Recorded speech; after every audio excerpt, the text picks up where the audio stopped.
Emilio Domínguez Díaz nació en Mérida en el año 1970 y reside en Madrid, donde trabaja como profesor de inglés en el Instituto Tamajar desde hace 30 años.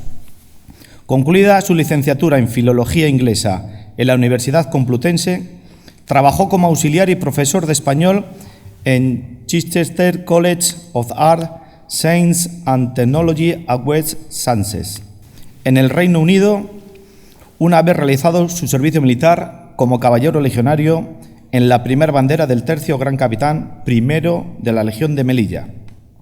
Además del interés por los idiomas y las humanidades, su afición por la historia militar le llevó, junto a sus alumnos, a lograr de manera consecutiva, 2009, 2010 y 2011, el primer Premio Nacional de los Premios Ejército en su apartado de enseñanza educativa. En todos ellos, la historia y misiones en el exterior, tanto de la BRIPAC como de la Legión, fueron el objeto de proyectos como los Almogávares y la BRIPAC. Por España, Despertaferro, Tan cerca, tan lejos, misiones humanitarias con la BRIPAC y la Legión, 90 años de historia y gloria. También en el 2010 consiguió el primer galardón de los premios Aula Escolar Aérea del Ejército del Aire con una biografía ficcionada Ala 12, Ases de las Alturas, sobre la entonces capitán Rocío González Torres. Previamente, en 2008, el Ministerio de Educación, Política Social y Deporte había otorgado el primer premio nacional a su trabajo Visita a Aula, una experiencia para superar el reto de hablar en inglés, correspondiente a la 21 edición del Premio Nacional de Investigación Pedagógica y Experiencias Didácticas en el área de letras. En los últimos años ha colaborado como asiduo articulista de opinión, literatura e historia de la Legión en diversos medios online con el Confidencial Digital, Religión en Libertad, El Debate, La Iberia, Forum Libertas, Desde mi Campanario o El Correo de España.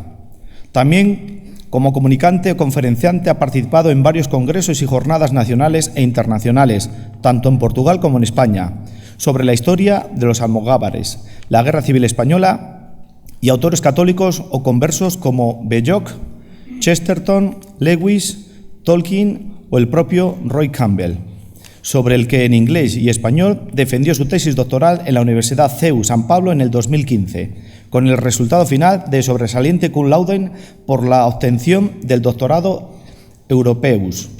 Como consecuencia de estas ponencias, prologó Almogávares, una epopeya española, el Multimedia Militar 2010, y escribió los capítulos Chesterton, Razones para una conversión tardía, y Tolkien, Memorias del campo de batalla en Chesterton de pie, del CEU Ediciones 2013.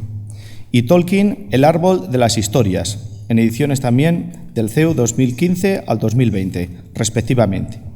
De toda esta labor literaria y periodística, cabe destacar que en el 2021 Emilio Domínguez consiguió el segundo Premio Nacional de Periodismo José Ortega Munilla, precisamente entregado en este mismo convento de Santo Domingo de Ronda, con el artículo Legión Centenaria, Legión Futura, y el pasado año obtuvo una tesis especial en la quinta edición del mismo premio con el texto Legión de Héroes Incógnitos. Actualmente Emilio Domínguez Díaz, doctor Europeus en Humanidades y Filología Inglesa, combina su docencia del inglés en Tamajar con la gestión como antiguo profesor asociado en la Universidad Rey Juan Carlos de trabajos de fin de grado correspondiente a los grados bilingües de educación infantil y educación primaria. Obras del autor, pues, de Roy Campbell, Marginación, Exilio y Conversión, y la que hoy va a presentar, Padre Huidobro, Héroes de Almas Legionarias. Y hablando de efemérides, siempre procuro buscar una especie de chascarrillo, de anécdota, en función del lugar al que voy, de la provincia, que tenga que ver, ¿no? Y de hecho, hay, por ejemplo, de la referencia de Málaga, que fue una de mis últimas presentaciones, esta yo creo que a nivel de presentación o conferencia es la 16ª, o sea que ha tenido mucho recorrido el libro y eso realmente suma en el interés de la causa de beatificación del padre Huidobro. Es realmente reseñable y hemos de tenerlo en cuenta porque desde que se empezó a promover aquello, también contaré ahora la anécdota, hasta que hemos llegado a este punto han ocurrido cosas y la providencia, cuando les digan que no existe la providencia, no se lo crean, no se lo crean, hagan caso que existe, ¿no? Y esta misma mañana llevo sin estar en contacto con el postulador de la causa, el padre Pascual Cebollada en Roma, pues aproximadamente 5 meses, quizá desde noviembre, 5 o 6 meses, con motivo de que justo donde están ahora mismo sus restos, donde estaban anteriormente también, en la iglesia de los jesuitas de Serrano, pues normalmente le voy informando y allí se han hecho eco pues, de que hay un grupo de legionarios de una asociación, van de vez en cuando, coincidiendo con el 11 de abril, que evidentemente este fin de semana no voy a estar allí, y le dejan una corona de flores o cantan alguna canción legionaria allí en el claustro donde está ahora mismo alojado el padre Huidobro, ¿no? Sus restos. Entonces me invitaron allí porque nos habían visto y un par de feligresas, una de ellas, su hijo además estuvo en la Legión, pues comentó, oye, ha salido un libro a través de lo que es la editorial Loyola, la que promueve el mundo jesuítico, y se retratan personajes del mundo jesuita, ¿no? Y entre ellos va a aparecer el padre Huidobro. Dice, habíamos pensado que se haga un pequeño esbozo, un resumen de 5 o 6 de ellos, los más importantes, pero como tenemos aquí y somos los patrones, ¿no? del padre Huidobro, pues nos interesaría que vinieses a darnos una charla, ¿no? Y fui allí y entonces cada vez que yo he hecho algún gesto, alguna acción, algún evento relacionada con el padre Huidobro, pues siempre he dado novedades al postulador, ¿no? Porque él está en Roma, él sabe lo que se está moviendo y lo que se está haciendo. Esto le vengo a decir que llevaba varios meses sin la presentación, perdón, sin la presencia de algún correo electrónico del padre Cebollada, Pascual Cebollada, y casualmente esta mañana, porque se lo diría, supongo, el padre Boada, el capellán castrense que conocerán del arzobispado castrense, junto con el padre Serafín, y fue el que dirigió, digamos, esta comisión cuando se reaperturó la causa de beatificación allá por enero del 21 tras un estudio previo que hubo, ¿no? Entonces, en este tipo de situaciones, supongo que el padre Boada le ha dicho, pues Emilio va a Ronda en esta ocasión y tal, y me ha mandado un mensaje que normalmente soy yo el que doy las novedades, soy yo. Durante 15 ocasiones previas, en 15 presentaciones, le he dicho que iba a tal sitio y en la vorágine de nuestras vidas, o por lo menos de la mía, aunque sé que la del coronel tampoco es muy halagüeña por lo que me han estado contando, por el ajetero que tiene y lo que le queda, pues me encontré un correo electrónico a propósito de algo que se le había pasado a contarme en febrero y resulta que me manda el correo electrónico. Era del 23 o el 24 de febrero, en concreto un evento en Roma, de la presentación de un libro en italiano del que es el relator de la causa, ¿no? El abogado del diablo nombrado para tal efecto, ¿no?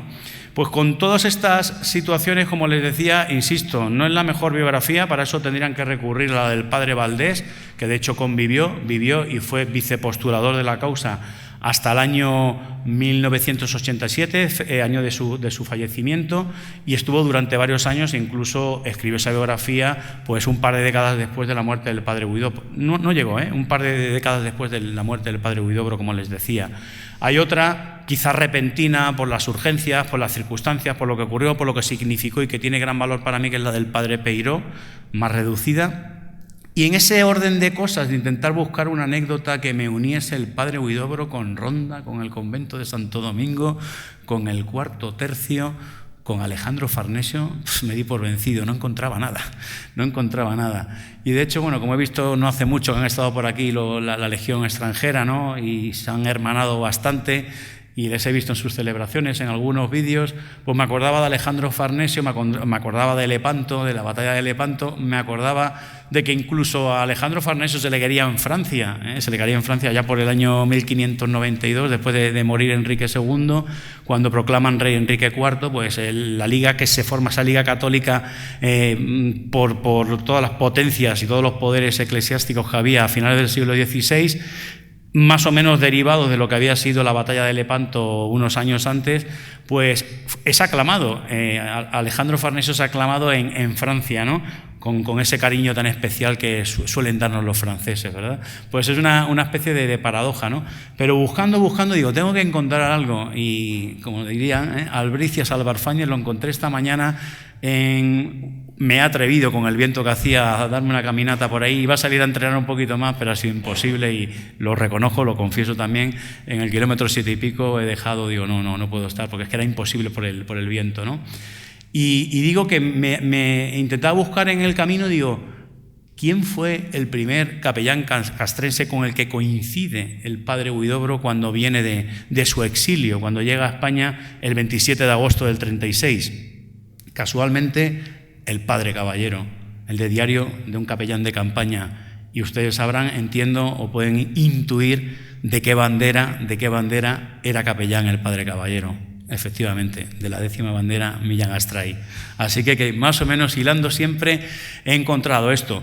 Y ese es el inicio, ¿no? El inicio, en la primera parte les voy a hablar un poco de algunos datos biográficos importantes que sean reseñables, que les puedan servir para que recuerden la imagen, ¿no? La figura del capellán, del padre Huidobro. Posteriormente hablaré y voy a seguir el hilo de lo que es el índice del libro, que aunque lo escribí hace ya más de 2 años, pero más o menos todavía me acuerdo, de lo que son las reflexiones, los pensamientos, lo que son las ideas que se suscriben a lo que es el propio padre Huidobro y su entorno, ¿no? En tercer lugar, a propósito de varios artículos, que por eso me captó, me viene ahora el término de la Legión, cuando estaba en Melilla, me captó la Legión, me captó el arzobispado castrense, porque se fijaron en que cuando llegaba a estas fechas, igual que no hace más de 2 o 3 días, creo que el general Dávila publicaba algo, porque normalmente no suele faltar en su blog ese recuerdo al padre Huidobro, pues yo escribía desde mi campanario, en Religión en Libertad, en algún que otro, iba aprendiendo cosas del padre Huidobro, de lo que leía del padre Valdés, del padre Peiró, del padre Tobar, que era la última biografía que había. Algunas fotos irán apareciendo por ahí. La del padre Tobar en concreto es la primera que hubo en el siglo XXI. Desde el año 2003 nadie había escrito, nadie se había atrevido a, digamos, desenmascarar de nuevo el personaje en cuestión, ¿no? Y con todos estos ingredientes, pues la vida biográfica del padre Huidobro me sirvió como referencia y sirvió al arzobispado castrense para, a través del padre Serafín en concreto, pues hacerme una llamada. Yo nunca había estado en el arzobispado castrense, sí en la catedral castrense, de hecho incluso mi hija se casa el 26 de septiembre, mi hija mayor se casa después del verano, el 26 de septiembre, pero me llamaron que fuese y que por favor les presentara en 48 horas, que no comentara nada a nadie, pero que les llevara una especie de dossier con todos los artículos. Digo, bueno, voy a intentar, era el mes de junio, estábamos en juntas de evaluación de final de curso y pues disponían no de poco tiempo, sino de nada de tiempo, pero vamos, me las ingenié para hacerlo raudo y veloz, ¿no? A la voz de ar, como te dicen en el tercio. Y conseguí, pues eso, aunar en 33 páginas creo que eran, pues una serie de artículos, 5 o 6 artículos que había producido en los años precedentes, ¿no? Hasta el año 2023 en concreto, desde el año 2016 que había escrito sobre el padre Huidobro.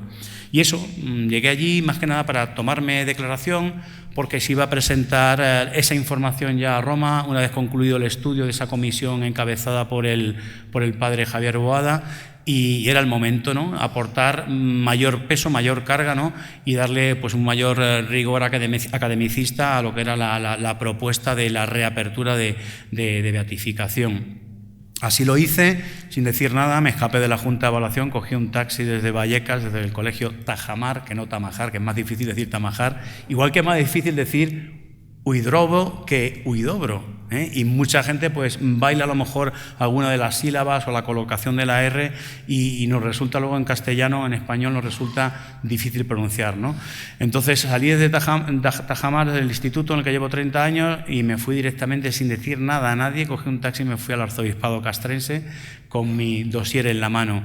Y eso, ahí empieza el camino de la providencia, ¿no? Al que les he comentado antes, que después de unos breves retazos biográficos que les voy a dar, acudiré y acudirá a mi rescate para que no me enrolle con la vida, a pesar de ese error del teniente coronel Arenas. No, si quieres estar hora y media, pues estar hora y media. No, eso lo prometo, no por mí, sino por ustedes. Entonces recuerdo que en la parte biográfica casualmente había relaciones conmigo.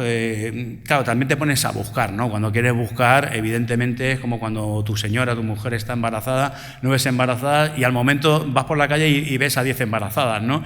Pues es igual, ¿no? Entonces empecé a encontrar ahí relación del padre Huidobro con San José María Escrivá de Balaguer. Mi colegio es la cuna fundacional del Opus Dei en España, bueno, en el mundo.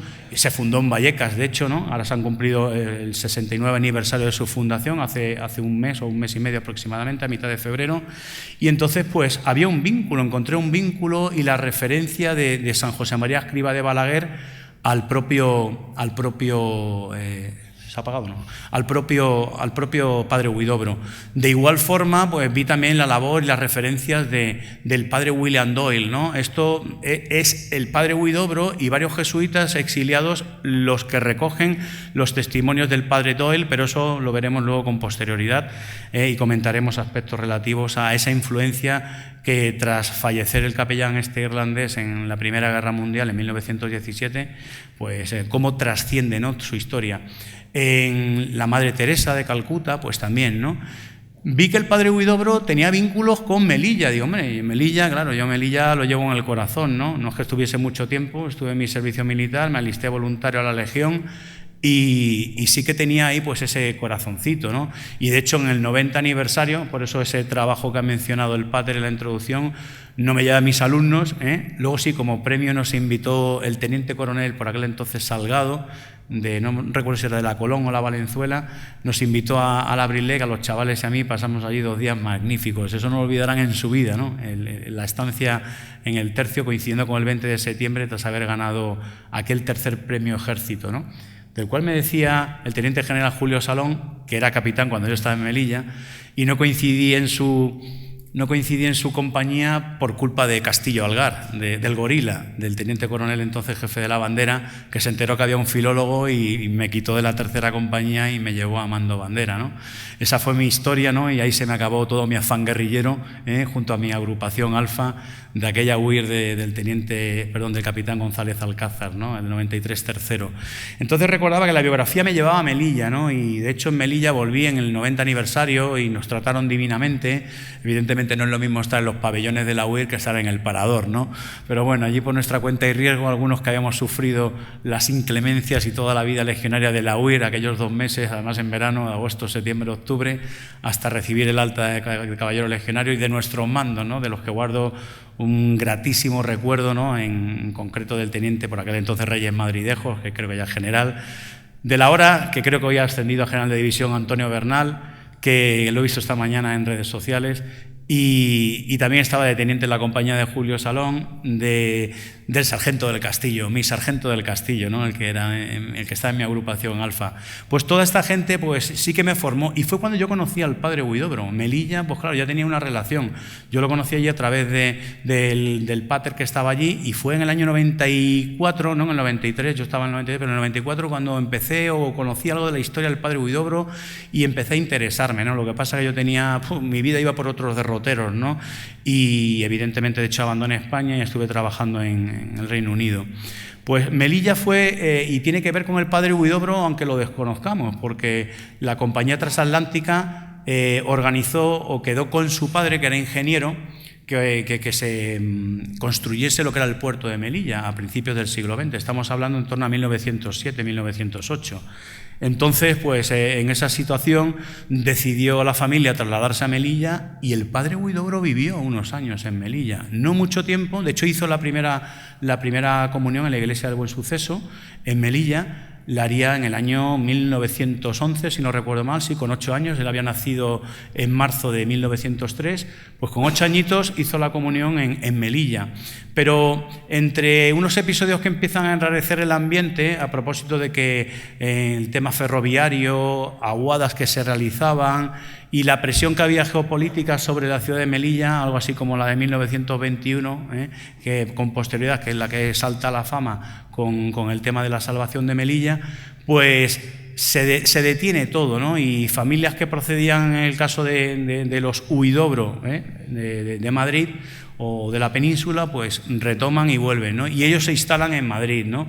En Madrid él va a contar con la situación de que tiene un hermano, Ignacio, su hermano mayor, que también era unos años mayor que él, eran bastantes hermanos, 9 en concreto, pero va a permitir que el hecho de que dé el paso o la decisión de ser sacerdote, pues le va a ir pesando poco a poco, ¿no? En lo que son sus primeros años de adolescencia, hasta la decisión que se acrecienta sobre todo cuando fallece su padre de repente, ¿no? Además de descanso en la zona de donde procedían, en Cantabria, y allí es donde deciden o donde él decide que él también quiere ser sacerdote como su hermano mayor, ¿no? Entonces empieza esa vida, ese recorrido por los colegios novicios, lo que es la estructura del mundo jesuítico, primero en Madrid, luego en Granada, donde también estaría 8 años, en Granada. Ayer que me recogió el teniente coronel Arenas en Antequera, venía hablando y me hablaba de su pueblo, de Peligros. Digo, joder, pues en el tercio gran capitán yo tenía un coleguita que era de Peligros, además le llamamos así.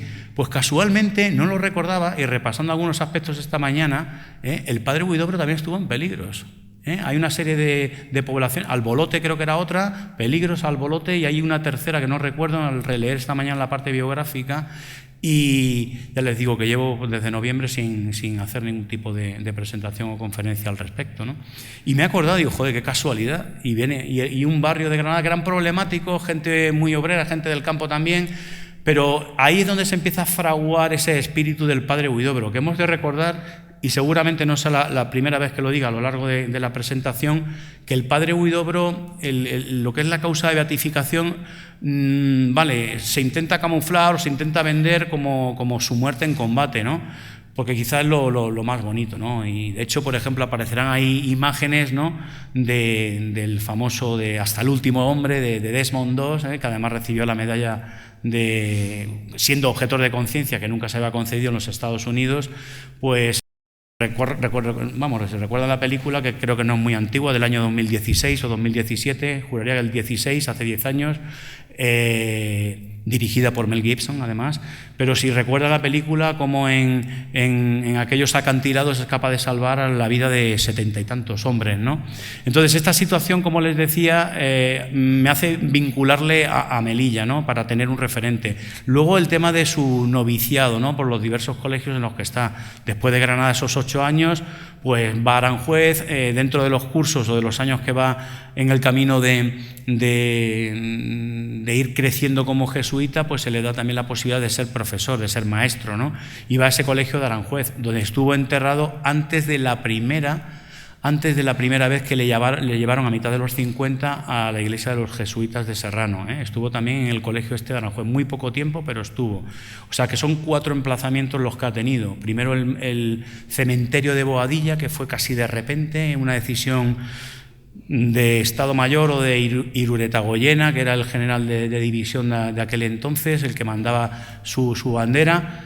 Y de manera inesperada, pues se le llevó a Boadilla con 42 legionarios que fallecieron aquel domingo del Buen Pastor, ¿no? El tema de intentar relacionar con lo que fue la vida de noviciado va a concluir, por lo que se refiere a España en los años 20 y principios de los 30, en Oña, en Burgos.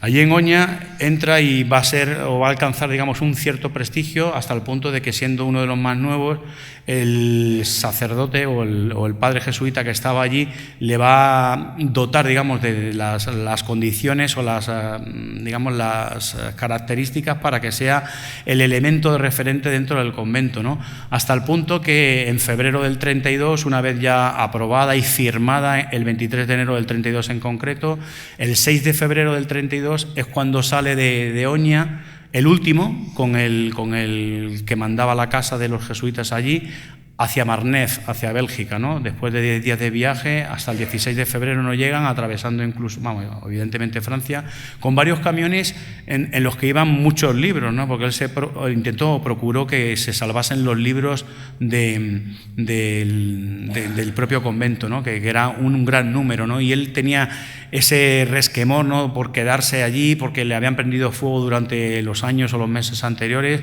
desde el advenimiento de la República en el año 31, y la situación tan enrarecida y la orden de expulsión del mundo jesuítico, de los jesuitas, pues les obligó a salir, ¿no? Y salieron, pues, o van a congregarse en Marnef, en Bélgica, en Centro Europa, en torno a 450, ¿no? No solamente españoles, sino portugueses, colombianos que convivían en Oña. Y a partir de aquí, pues, hace su vida en Centro Europa, no solamente en Marnef, sino luego en la parte de Valkenburg, en Holanda, en los Países Bajos. De hecho, allí oficiaría su primera misa el 23 de agosto del año 33, y en presencia de su hermano y de su madre y de otras 2 hermanas que se acercaron allí. Y esto pues le hace dotar de un cierto prestigio a nivel de la formación que tenía, de su intelectualidad, pero también como filósofo, ¿no? Aprende alemán con mucha rapidez, va a Colonia en unas vacaciones, en un verano, va a Colonia, va a la Universidad de Berlín y entra en contacto con el mundo académico potente alemán de aquel entonces, ¿no? Entre ellos, pues, la Universidad de Friburgo, en la que va a conocer a Martin Heidegger, del cual obtendría, digamos, muy buenos parabienes, muy buenas consideraciones por el pensamiento, ¿no?, que el padre Huidobro tenía. Empieza estudios de teología, que va combinando incluso con presencia en la Universidad Central de Madrid, lo que es la actual Complutense, que incluso en trabajos previos a la obtención del doctorado, pues se enfrenta a tribunales en los que estaba Julián Besteiro, ¿no? E incluso es capaz de rebatir y de debatir con Julián Besteiro, para sorpresa, ¿no?, de los planteamientos que expone en su trabajo, el actual, más o menos, para equipararlo a trabajo fin de grado o una especie de tesina, ¿no?, en lo que era el anticipo, ¿no?, a los estudios de doctorado. Él los combina en ambos sitios y también, evidentemente, prosigue con su labor de novicio antes de la profesión de sus últimos votos, la última profesión, y lo desarrolla en Braga, en Portugal. Está allí unos meses, ya a caballo y ya a punto de volver a Alemania y ponerse a trabajar como profesor en Francia, ¿no? Al volver a Francia, estamos hablando ya en el año 36, iba a empezar el curso 36-37, y para instalarse, el año 36 en concreto, en el mes de julio, es cuando recibe, pues, la triste noticia del asesinato de Calvo Sotelo y los acontecimientos que se están desarrollando dentro de España, ¿no? Por desgracia, él, que había salido a regañadientes de España, pues lo que hace es poner su vida al servicio del mundo jesuítico y al servicio de su patria, y decide escribir una carta al general de los jesuitas, que era Ledochowski, polaco, y esa se la hace llevar al asistente que tenía en España, del Olmo, Gutiérrez del Olmo, creo que se apellidaba, al que conocía de su estancia en Granada, ¿no?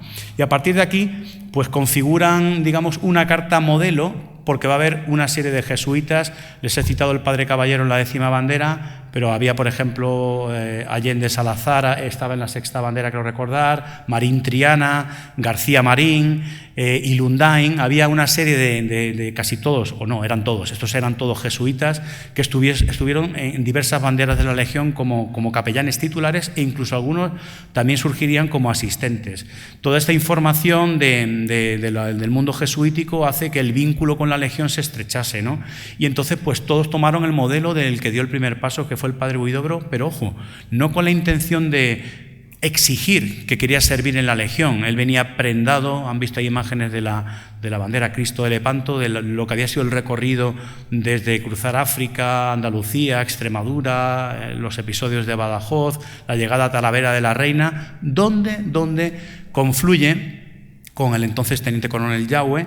Y a partir de aquí, pues, es donde empieza a sopesar que aquella idea que él tenía, que le daba igual estar en zona republicana, en zona nacional, de servir en un hospital o de estar en la Cruz Roja, le daba igual. Ya eso ha pasado a la historia. Había conocido, como les he dicho antes, al padre Caballero el 27 de agosto del 36, el primer encuentro que tiene tras llegar al frente, lo más próximo al frente, llevaba escasas horas en España.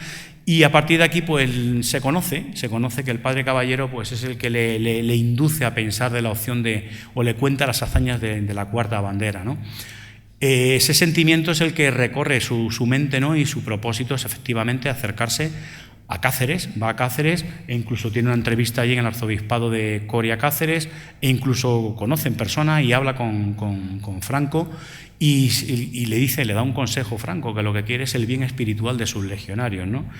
Entonces, toda esta situación sí que acaba de convencerle definitivamente para llegar a Talavera en ese parón en el que se va a ir al rescate del Alcázar, que se produciría con posterioridad el 27 de septiembre del 36, o por el contrario, acercarse a Madrid. Esas dudas y, sobre todo, pues no, recuperar a la tropa después de un verano de mucho calor, muy duro, después de los episodios como luchas en Badajoz o en Mérida. Vamos, lo sé porque yo procedo de allí, o Almendralejo en concreto, Villafranca de los Barros, la zona de Andalucía. Ya venían muy castigadas las banderas, las columnas, las de Tella, las de Castejón, y en este sentido, pues él toma lo que le den, y la cuarta bandera casualmente no tenía capellán, ¿no? Y ahí aparece el curita. Digo el curita en un principio despectivamente, porque fue como le llamaron sus legionarios, el curita, porque un tío que aparece allí con una especie de mono, de esto de los mecánicos, e enclenque, como el que nos daban allí para hacer obras tercio, aquel servicio que teníamos en Melilla, pues me acuerdo que la gorra, obras tercio y a pintar. Pues recuerdo que algún fin de semana eso me comí. Pues este tipo de historias hacen que empiece a conocer el alma, el corazón del legionario, ¿no? Dudé muchas veces cuando escribía el título pensando que le podía dar héroe de almas legionarias, sí, pero héroes de almas legionarias y no legionarias, porque la historia del padre Huidobro, o la catalogación o etiqueta que se le da, muchas veces viene sobrevenida por otros perfiles, por otros calificativos, ¿no? Que si el padre de la concordia, el padre de la conciliación, capellán de la concordia, todo esto nos suena, ¿no? Entonces, claro, porque era una persona que estaba con unos y con otros. Y yo estoy seguro, algunas imágenes que han visto o que verán ahí, si recuerdan esta película que les mencionaba, Hasta el último hombre, yo me imagino a Desmond II de esa manera, a ese sargento del ejército americano que no quería portar un arma, incluso aunque le obligaba a su jefe de unidad, y él con su crucifijo, él era de la iglesia adventista en concreto, estaba mucho más que seguro y no quería nada más, ¿no? Ese crucifijo al que aludía antes el Pater, que es muy parecido al que está en el Museo de Ceuta y no tiene que distar mucho del que tuviese el padre Huidobro. Yo creo que es casi igual. Lo tengo por casualidades de la vida, porque mi suegro estudió en el Colegio San José de Villafranca de los Barros, que casualmente sería los últimos días de vida del Pater, de Huidobro, antes de regresar al frente de Madrid, ¿no? y caer abatido, ¿no? En ese momento de Talavera de la Reina hasta su fallecimiento estamos hablando de septiembre hasta abril, septiembre del 36, los primeros días, seguramente el 8 de septiembre fue cuando ingresó en la Legión, hasta el 11 de abril del 37, aquel domingo del Buen Pastor, cuando fallecería, ¿no? Pues ahí es donde él se da a conocer y donde va cambiando no solamente su actitud, donde las virtudes y valores, esas virtudes y valores en vida, que es la principal causa de este proceso reabierto, y yo creo que la causa inicial incluso del vicepostulador, del padre Valdés, a pesar de los tiempos, ¿no? Tengan en cuenta pues que hacer o beatificar o canonizar a alguien caído en combate, a un sacerdote, pues fue muy difícil en momentos en los que aparece la Segunda Guerra Mundial, la Guerra Fría, el pontificado de Pío XII. Muy difícil, no se encontraba ninguno. Creo que hay solamente un capellán castrense italiano en esos años, ¿no? Lo sé porque me lo ha contado alguien que sabe del tema, y fueron años difíciles, ¿no? Y jugando con ventaja me lo decía, que pudo ser un motivo, ¿no? Y luego, pues claro, que también tengo ahí para la polémica, para la leyenda negra, ¿eh? Aquí nadie se libra de leyenda negra, todos tenemos nuestra leyenda negra, sobre todo los españoles, y luego, bueno, a título de personal el que quiera, nadie importa su vida anterior, como bien dice la Legión, ¿no? Pero hay un apartado aquí, en la polémica, con ese conflicto o esa invención, esa narrativa que se crea, de la que comentaré ahora cuando termine el tema biográfico. Para ir terminando el tema biográfico y su adscripción, su alistamiento en la Legión, esos meses están todos los frentes con la cuarta bandera. Primero en el camino, Cazalegas, Talavera, Navalcarnero, Alcorcón, Móstoles, y llega en noviembre a Retamares, la entrada en la casa de campo, el 7 de noviembre del 36. El 9 es herido en una rodilla por un disparo, por un proyectil, y le obligan a estar un mes en una convalecencia entre noviembre y diciembre, del 8-9 de noviembre que se le hiere hasta el día 7 de diciembre que le dan el alta. Y ahí va al Hospital de Sangre de Griñón, está en Toledo también unas pocas horas, y luego va a un establecimiento llamado Santo Domingo, que ahora es un colegio concertado en Talavera de la Reina, ¿no? Donde, pues, viendo con sus legionarios también que estaban heridos, pues donde hace esa piña, ¿no?, con la tropa, porque él era muy de tropa y en todo caso a lo mejor tenía como invitado al sargento Gutiérrez, Rafael que le llamaba, que le insistía con lo del tema del arma y él defendía la causa del crucifijo, ¿no?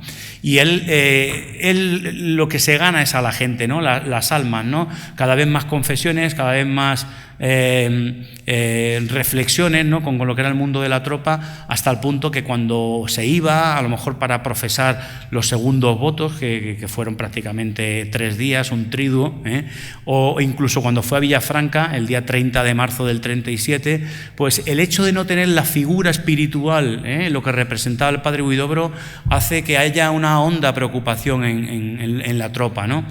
También está en las Navidades del 36, finales del 36, está en el Clínico, donde allí casualmente no se repartían pegatinas, ¿no?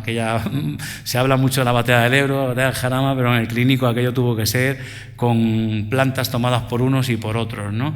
Y allí coincide con el padre Caballero y ofician misa, el padre Caballero y él, en aquellos días, la misa del Gallo en concreto, en unas guardias cuyos centinelas estaban entre 20 y 30 minutos por la presión que tenían y por el ruido que había del tema de las minas, y porque a lo mejor en la planta de al lado tenías al enemigo y tú estabas en la de arriba, ¿no? Esa presión añadida para el centinela, para el legionario de a pie, pues les costaba, les daba mucha presión y decidieron que no fuesen puestos de más de 30 minutos, ¿no? Y él iba de puesto en puesto con el padre Caballero, está narrado, está identificado, los dos iban más o menos para que esos 30 minutos pasaran lo antes posible, ¿no?, en algunos puestos de mayor peligro.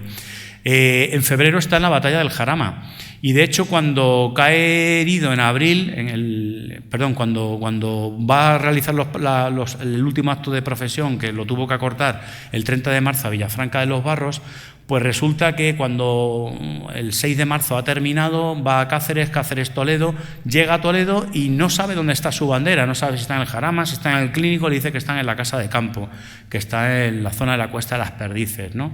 Y allí se incorpora el día 8 de abril, y 3 días más tarde pues sería abatido por ese obús. Se habla de que era un obús soviético, yo creo que no pudo ser soviético, pienso más que era francés. Se habían reforzado mucho la resistencia, ¿no?, de las brigadas internacionales con motivo de que llegaba abril, llegaba también el aniversario de la República y aunque se luchaba pues en una gran inferioridad de condiciones, pues ya sabemos lo que vale un legionario respecto a otros, ¿no? E incluso a esa fusión o esos avances, por ejemplo, que pudieran venir con el armamento que venían nuevo y a disposición del Frente Popular, ¿no? Pues esta situación es la que tenemos, ¿no? Él cae abatido horas después de oficiar su última misa. Ahí hay alguna imagen incluso está señalado en la que está con un altar de campaña y no se ve nítido, pero la original sí que lo veo, y se ve por detrás a 2 camilleros con una camilla a primera hora de la mañana del 11 de abril del 37, aquel domingo, como decía antes, del Buen Pastor, ¿no? Y él cae abatido supuestamente por ese proyectil francés en una casa que tenían para socorrer o para dar los últimos, atender espiritualmente a los legionarios caídos, algunos heridos, pero había muchos muertos. De hecho, insisto, él es enterrado a las pocas horas, al día siguiente, no en Toledo, se gestiona hacerlo en Boadilla, en las inmediaciones de la casa de campo, junto con otros 42 legionarios cuyos cuerpos se recogen ese día, ¿no? Y hay una escena bonita que narra Iniesta Cano, que era en aquel momento capitán, pero estaba al mando de la bandera después de que Vierna estaba herido, Cifuentes estaba herido, que eran comandantes, tampoco eran comandantes y estaban también fuera de combate, y con Iniesta Cano y con Canós Fenollosa, que era otro de los capitanes con los que tenían muy buena relación, pero con Iniesta Cano hay un gesto, y lo han visto en una de las primeras diapositivas, una medalla que le manda a besar, porque claro, en otro orden de cosas, una anécdota que acabo de recordar tiene que ver con el sobrenombre que tenía Alejandro Farnesio, que creo que era el Rayo de la Guerra, ¿no? Y cuando lo leía, lo asociaba por intentar buscar alguna relación, antes de lo del padre Caballero, recordé que, claro, que muchas veces le decían que era como un rayo al padre Huidobro, le decían que era como un rayo por ese zigzagueante movimiento en las líneas de vanguardia y que, evidentemente, al oficial de turno, en este caso a Iniesta Cano, pues le molestaba, ¿no? Le molestaba porque decía, este hombre le van a matar. Pero él conseguía sobrevivir, arrastrar cuerpos, y me viene de nuevo Desmond II a la cabeza, lo de la película que les he mencionado anteriormente, ¿no? Pues Iniesta Cano, viendo cómo estaba la situación, le manda a retaguardia, quizá luego, bueno, yo creo que lo cuenta o lo deja entrever en sus memorias, ¿no? De algo, si se tuviese o se hubiese arrepentido en su vida Iniesta Cano, fue de ese momento, ¿no? Porque él estaba con él, estaba el padre Huidobro en vanguardia, pero había habido ya en las primeras horas de la mañana muchos caídos, y entonces al volver va a esa casa de patines, a esa especie de casa de socorro, identificada incluso con la Cruz Roja, y estaba recibiendo fuego enemigo, evidentemente, y recibe el impacto del obús por una ventana, que por una ventana también había entrado la bala que el 9 de noviembre, el día de la Almudena, le había herido en la rodilla, ¿no? Entonces, todo esto es lo que es la vida a nivel biográfico, los aspectos del padre Huidobro, y teniendo en cuenta eso, que a mí me ha dado carta ancha, no lo suelo hacer de esta manera, el teniente coronel Arenas, sigo con el contenido del libro. Insisto que esto lo suelo pasar o hacer de pasada, voy al aspecto legionario, pero ese craso error del que hablaba al principio, pues lo he aprovechado, perdónenme. La parte que viene, o lo que viene en el libro, bueno, me atreví incluso con la poesía, ¿no? Escribí un poema relacionado con la muerte del padre Huidobro, porque yo qué sé, cada vez que te vas haciendo mayor, te vuelves más tierno, escribes poesía. Llegué a participar en el concurso José de Espronceda del Ayuntamiento de Almendralejo con un poema de 500 versos, ¿eh? O sea, hasta me atreví con eso, además todo con rima, porque ahora la poesía, como saben, ya no rima ni nada, ¿no? Pero bueno, hemos perdido tanto en esta modernidad líquida que nos corroe. Bueno, pues hay un poema y retrata perfectamente, ¿no? De hecho, y me he sentido un poco indignado. Ha habido gente que me ha dicho, lo que más me gusta del libro es el poema. Digo, ostras, no puede ser. Pero bueno, lo hice y está en las primeras páginas, ¿no? Y que te lo hayan dicho 3 personas, además, no es todas del sexo femenino, ha sido masculino. Oye, me has hecho vibrar con el poema. Digo, no me lo puedo creer. Digo, si yo, joder, me gusta, y por mi tesis doctoral, que iba enfocada más al personaje de un poeta, de Roy Campbell, el que salvó los manuscritos de San Juan de la Cruz y los tradujo al inglés.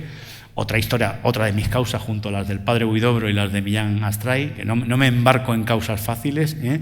Y era pues un poeta maldito, ¿no? Y bueno, como además apoyó al que apoyó aquí en España durante la guerra, pues mucho más maldito si cabe, ¿no? Sobre todo para la leyenda negra. Y esa leyenda negra, aparece, ya que lo acabo de citar, y por referencia o alusiones, hay un apartado, ¿no? Ese apartado tiene que ver con Hilary Raguer, un hermano que vivía en Montserrat, que se las daba de historiador, no tenía ninguna calificación, ni ningún grado, ni ningún doctorado de historia, pero hablaba de historia y tenía un buen amigo que es un tal Paul Preston, que puede que le suene, ¿no? Porque cada vez que escribe de España sube el pan, o cuando hace un cómic sube el pan. Vamos, que no es Stanley Payne, Cuando ves Stanley Payne, hombre, a lo mejor nos identificamos, tenemos nuestro corazoncito hacia tal historiador o tal, o una manera más neutral, y te puedes ir a Anthony Beevor, ¿no? Por ejemplo, ¿no? Británico. Pero lo de esto es enfermizo, Lo de este hombre, lo de Paul Preston, es enfermizo, ¿no? Y se cogió de conejillo de Indias a este Hilary Raguer, yo creo que le embaucó, y de hecho escribe un libro en 2012, creo recordar, que lo tituló, sobre la Guerra Civil Española, El Holocausto Español. Ojo, El Holocausto Español fue el título que dio. Y ahí sale a colación y se menciona la historia del padre Huidobro, y esto lo habrán escuchado alguna vez, pero les voy a sacar de dudas en 0, ¿no? Se ha dicho que le mató un legionario, hay una historia ahí maldita, fue un legionario por la retaguardia, pero vamos a ver. La historia, Iniesta Cano estaba allí, es el que lo cuenta. El capellán castrense de los Requetés, que le socorrió, estaba allí y conocía la historia. Puyal, creo que se llamaba, se apellidaba Puyal, con Y, Puyal.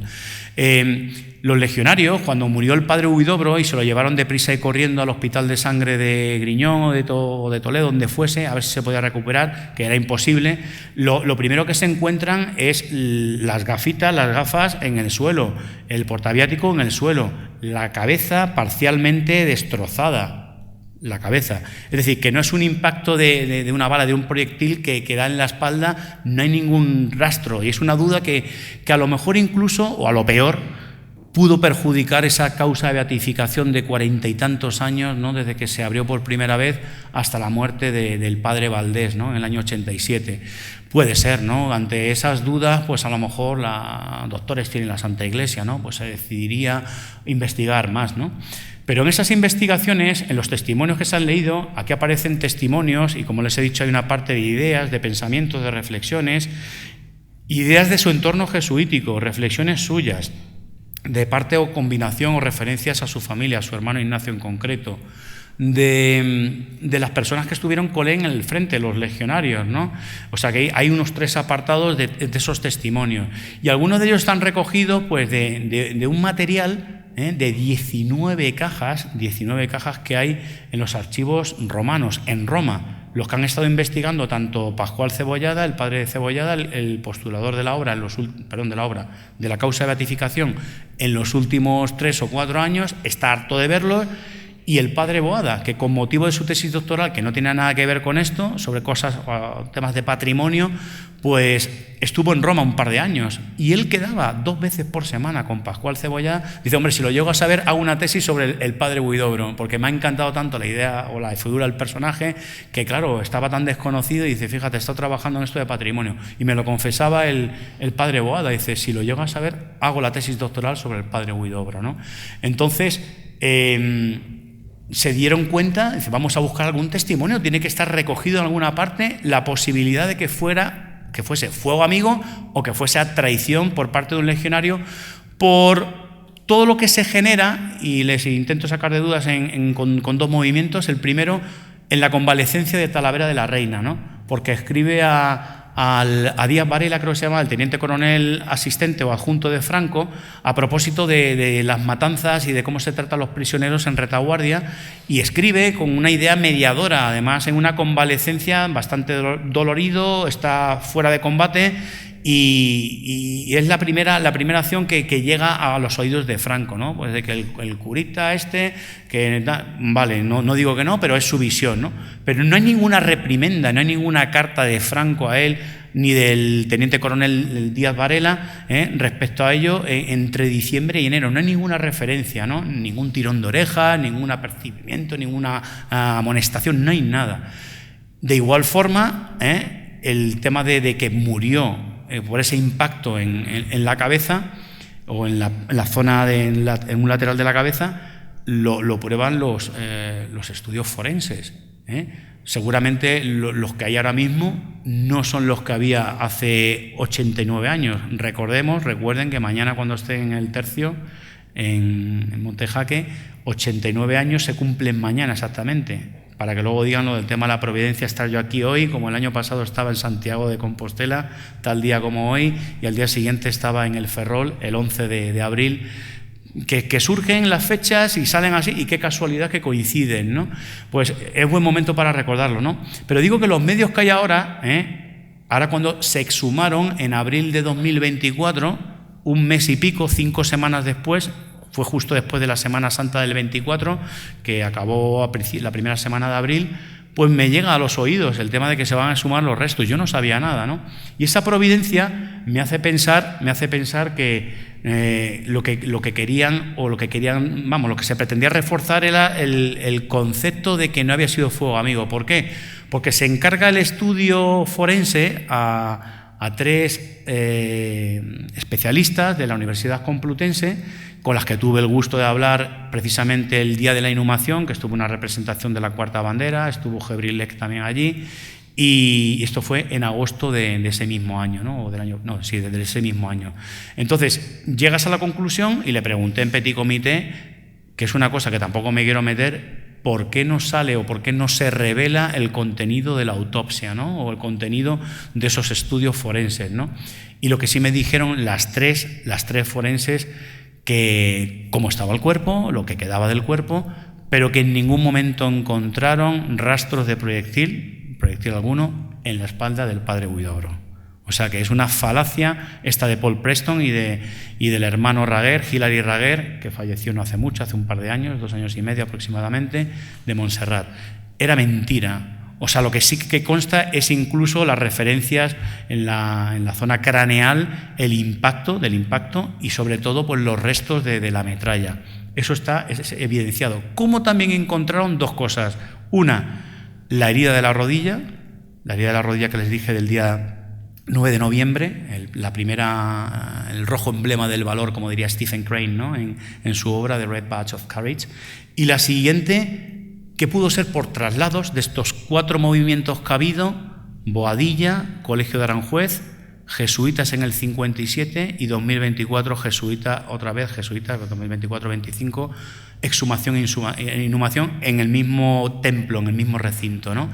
Que podría verse en lo que es la zona del talón de Aquiles, que hay un pequeño desprendimiento, pero que puede ser evidentemente por el peso, por la manipulación, ¿no? Pero que si fuese un proyectil que le hubiesen dado, no creo que fuese motivo para su muerte instantánea, en el pie, evidentemente, ¿no? Entonces me dijeron que ellas estaban segurísimas de que la causa evidentemente era lo que les había detectado, les había demostrado la zona de la cabeza del cráneo. Este es la segunda parte, ¿no? Que dice o que tiene que ver con la comprobación de que el padre Huidobro murió de ese impacto, ¿no? Independientemente de que te hayan querido vender a través de esa leyenda negra, no solamente estos dos señores, sino algún catedrático de universidad que, por cierto, desde 2024 parece que se les ha tragado la tierra, desde la exhumación, inhumación, algún artículo y alguno que tengo guardado todavía, que da pruebas simplemente por las 19 cajas que hay, la cantidad de tiempo, de horas que han estado allí, tanto Cebollada, el padre Cebollada, como el padre Boada, y no se ha encontrado nada. Y los estudios, y ese nuevo impulso, ¿no? Un impulso que casualmente a nivel de providencia, y con esto sí que voy a ir acabando, la última parte, que tiene que ver con lo que ocurrió, ¿no? Yo, vamos, por todo el interés o el amor que suscita en mí la Legión, una vez me propuso el editor que sacó a la luz el libro este de mi tesis doctoral de Roy Campbell oye, ¿por qué no escribes algo sobre Millán Astray? Y, hombre, está la biografía de Luis Togores y me parece bien. No es la mejor de Luis Togores, como le he dicho a él. La que más me gusta es la de Yahweh, pero bueno, lo reconozco, pero está bien la biografía. Se ha escrito varias cosas sobre el fundador de la Legión. Y yo tenía un propósito muy parecido al formato algo biográfico que no cansa, porque normalmente cuando ya te haces un libro de 300 y pico páginas estás perdido, ¿no? Entonces algo así asequible, 140, 160 es el ideal, ¿no? Entonces le propuse, digo, pues mira, dame tiempo, pero dentro de un par de años o 3 años, sin pensar en lo del padre Huidobro, ¿no? Hago algo de Millán Astray. Pues al día siguiente pasa el tiempo, pasa Militaria, la Feria Militar de Madrid, esto fue en abril o por ahí, en junio es cuando me convoca el arzobispado castrense, y al día siguiente de haber estado en el arzobispado castrense prestando juramento y entregando el dossier al padre Serafín, que me tomó juramento, recibo una llamada de un medio que no lo ha citado el padre, porque ahora se llama Forum Libertas, pero anteriormente se llama Chesterton.es, con el que colaboraba sobre todo por relación o escritos sobre conversos del mundo anglosajón, ¿no? Desde Chesterton hasta Belloc, pasando por Campbell o Tolkien, el del Señor de los Anillos, y es mi mundo, ¿no? Como evidentemente por defecto profesional como filólogo, ¿no? Inglés. ¿Y qué ocurrió? Que me hace una llamada la persona que lleva esta editorial, porque habían sacado 2 libros, uno sobre Chesterton precisamente, otro sobre Leyenda Negra, y dice, oye, habíamos pensado que tal y como están los tiempos, estamos hablando de finales del 23, en noviembre había sido el tema de Militaria, y más o menos para ponerme en acción, ¿por qué no te pones a escribir algo de un personaje? Digo, ¿de qué personaje? Dice, de un personaje que tenga, digamos, cierto tirón, que pueda ir contracorriente. Digo, a ver, ¿de qué estás hablando? Dice, no, escribir una historia de 80, 90 páginas del general Millán Astray. Digo, yo de Millán Astray 80, 90 páginas no voy a escribir. Digo, sería lo ideal, pero no, hay que hacer algo mucho más formal, ¿no? Dice, no, es que habíamos pensado en estos tiempos de zozobra, de discordia y tal. Digo, oye, ¿y por qué no te doy un personaje? Yo recordando que el día antes había estado en el arzobispado castrense y sin venir a cuento esto. ¿De qué personaje? Digo, mira, que luego casualmente la palabra polarización fue la palabra del año de la RAE, del año 2024. Digo, en estos tiempos de polarización, y creo que el primer resumen o el primer avance lo puse aquí y esto no se movió, el resumen más o menos de la obra, y creo que aparece la palabra polarización ahí. Digo, ¿y por qué no lo hacemos del padre Huidobro? Dice, ¿quién es el padre Huidobro? Le conté un poco la historia y le convencí, se dejó convencer fácilmente. Y ahí empezó la historia. O sea, esto se gesta por culpa de Millán Astray, porque querían que escribiese algo sobre Millán Astray. No es que me negara, pero que quería guardar una mejor opción u ocasión, ¿no? Y por eso sale la historia del padre Huidobro a propósito de la providencia, ¿no? De esa providencia, insisto, que se ha ido reflejando en diversos acontecimientos posteriores que tal vez a lo mejor tú te autosugestionas, ¿no? Y vienen aquí a cuento, ¿no? Hasta el punto de esto, ¿no? De que la causa de beatificación haya cogido un impulso, creo que poco previsto. Cuando yo voy al arzobispado castrense, cuando decido escribir el libro, se intensifica, desaparecen esos detractores, los enemigos, esos maledicentes enemigos que intentan, como se dice vulgarmente, echar mierda sobre algo que desconoces o de lo que no tienes fuentes, no tienes recursos, no tienes una base sólida y evidentemente pierdes todo tu rigor académico, ¿no? Sobre todo para profesores en alguna universidad pública que han vertido comentarios que no venían al caso y que no estaban probados, ¿no? Y a partir de aquí pues se configura la historia de escribir sobre el padre Huidobro. Último punto, y esto sí, con eso sí que acabo, ¿cómo va el proceso, no? La última noticia, además por sorpresa, esta misma mañana cuando me he levantado me he encontrado el correo electrónico del postulador. Digo, no me lo puedo creer. Digo, si hace 6 meses que no sé de él. Y digo, y ni siquiera le he mandado que iba a ronda, pero se lo habrá filtrado seguramente el padre Boada. ¿Qué ocurre con ello? Pues ya se ha presentado la Positio. La Positio además se va a presentar en 2 partes. No me digan o no me pregunten por qué, porque lo desconozco. Pero la Positio se va a presentar, se ha presentado en el verano y ahora mismo pues hay una serie de procesos, ¿no? Después de la fase diocesana, la fase romana, en la que hay un relator, ese abogado del diablo nombrado, que creo que es español, de hecho, y por eso me mencionaba esta mañana el correo electrónico del postulador del padre Cebollada, que había asistido a la presentación de un libro en español que se había traducido al italiano, en el que forma parte el postulador de la obra y le dedica, el postulador de la causa de beatificación, y el que forma parte también el sacerdote, creo que es Monseñor Pérez de Toca, creo que se puede llamar, le puede sonar, no estoy seguro, Pérez de Toca o García de Toca, es madrileño, por lo que sé, sí, es madrileño. Y esta persona es la que va a hacer las veces de abogado del diablo, de relator, esa figura en la que se van a unar, buscar, como dice el dicasterio de las causas, ¿no? Buscar una serie, creo que son 8 en concreto, y yo acabo el libro con 10, ¿no? De esas virtudes, de esos valores que hay en vida, o que se intentan reflejar, intento extraerlos, ¿no? Aquí es fácil, me lo ponen muy fácil. ¿Por qué? Porque claro, tenemos un credo legionario y ese credo legionario evidentemente pues nadie sospecha que la disciplina no esté, o que la perfección no esté, o que la disposición o la disponibilidad no estén, ¿no? Cualquiera de nuestros espíritus, de esos 12 que configuran el credo legionario, pues te va a llevar, ¿no? Y aquí hablo de eso, ¿no? Doy unas pistas para facilitar la cosa y la causa, a ver si cuela, y para que tengan a bien considerar pues esto, ¿no? La valentía, la cometividad, el perfeccionamiento académico, ¿no? En el mundo profesional que sea, la disciplina, la caridad, pero todo ello rodeado de un halo que yo creo que en los tiempos que corren, por desgracia, no hemos de olvidar, ¿no? Si también hay que considerar o elegir cuando me dicen, y de los 10 valores o virtudes que retratas detrás, ¿con cuál te quedaría? Digo, con ninguno de los 10. Con el que introduce el primer párrafo, alegría, ¿no? Tener alegría, porque en esta vida realmente en situaciones tan incómodas, ¿no? Como las que cualquier militar puede vivir, o nuestra vida normal, o que es nuestra rutina diaria, nuestro trabajo, nuestra familia, todo lo que compone la cotidianidad, realmente es complicado sobrevivir, ¿no? Y nada, por lo menos resistir, sobrevivir ya veremos, pero seguir resistiendo, ¿no? Y para eso hay que mostrar alegría, ¿no? O sea, que eso de llegar un lunes a las 9 de la mañana a clase y sonreír y tal, encabrona mucho a los alumnos, O sea, o decir que el lunes es tu día favorito, Monday is my favorite day, y realmente no les mola nada, ¿no? Pero creo que realmente la alegría es quizá lo que sí que podríamos poner en valor dentro de, valga la redundancia, esos valores y virtudes.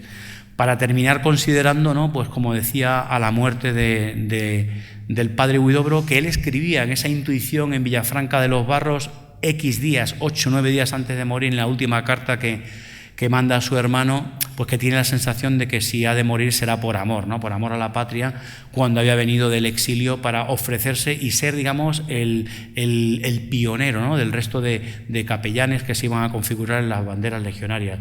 Si es la muerte, será por amor, ¿no?, por alcanzar la gloria de la patria. Y decía a su muerte, hay un testimonio que me gusta siempre recordar para acabar la conferencia o la presentación, el del comandante Vierna Trápaga, ¿no?, que por cierto era santanderino o era cántabro como Fernando Huidobro Polanco, ¿no? Cuando muere el padre Huidobro, aquel 11 de abril del 37, dice algo parecido, ¿no?, a que la Legión ha perdido a un gran pater, la religión, la Iglesia ha perdido a un gran pater, la Legión ha perdido a un gran héroe y España ha perdido a un gran patriota, ¿no? Y por ahí van los tiros de los que luego se hicieron eco en días sucesivos, algunas crónicas que se escribían sobre aquel infausto 11 de abril del 37, fecha de fallecimiento del padre Huidobro. Muchas gracias.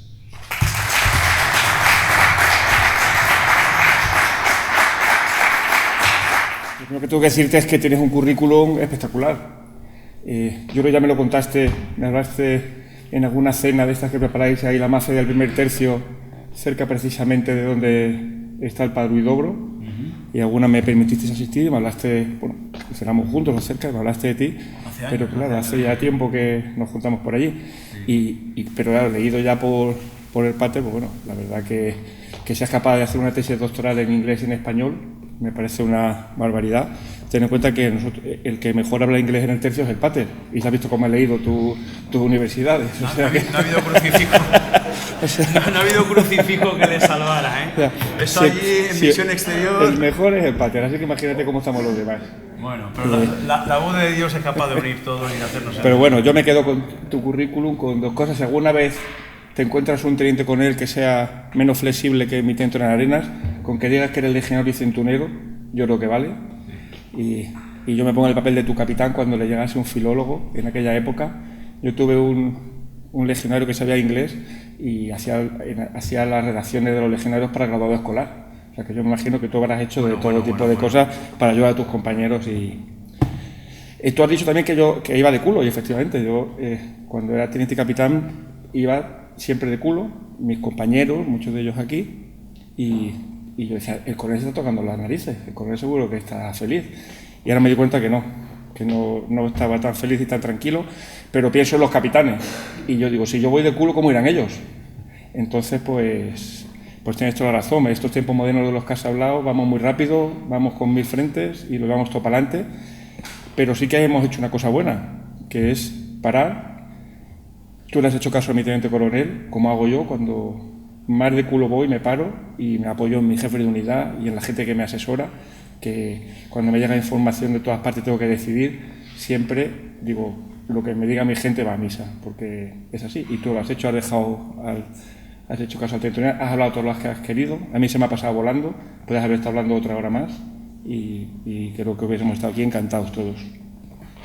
Quiero agradecerte 3 cosas. La primera, que hayas mencionado el teniente de Recena, que es muy querido por todos nosotros. Siempre vemos a Preti y la vemos porque Preti forma ya parte de la familia nuestra, pero la verdad que también tenemos que pensar en Pepe, ¿verdad? Que tanto aprendimos de él, ¿verdad? Tanto nos enseñó. Era un conjunto de valores legionarios y que tanto nos inculcó. De motor. Yo creo que también podríamos intentar beatificarlo, ¿no? Pero no. Ya veremos, vamos primero con esto. Vamos a ver el padre Huidobro. Quiero agradecer también que hayas impulsado esta conferencia. Vienes de Madrid, tu agenda también, ya has hablado de ella. Lo intentamos en la Inmaculada, pero ya viste que fue imposible. Y aún así, yo creo que por designio de Dios, pues has seguido perseverando y creo que era el momento más idóneo, precisamente mañana que se cumple el aniversario y bueno, aquí con tus legionarios y con tus compañeros que consideramos. Y lo último también que te quiero agradecer es que hayas mencionado como valor del padre Huidobro la alegría, que parece que está denostada. Hace un tiempo que en el ejército se decía que los jefes de unidad no podían decir que estaban disfrutando del mando de la unidad. Yo, ¿por qué no voy a decir que disfruto? Sí que estoy disfrutando. ¿Qué quiere? ¿Que llegue amargado al cuarteto de la mañana? Entonces, y hace poco leí un manual del MADOC que decía, una cita, decía, mandad con alegría. Yo creo que la alegría se transmite y creo que es un potenciador de capacidades, así que me ha gustado que la hayan nombrado. Y te felicito, te animo a seguir adelante, muchas gracias por la labor que estáis haciendo, a ver si conseguimos que el proceso siga adelante y lo podamos celebrar juntos, y que esta es tu casa para que vengas cuando quieras. Muy bien. Un pequeño recuerdo de tu tercio. Pues muchas gracias.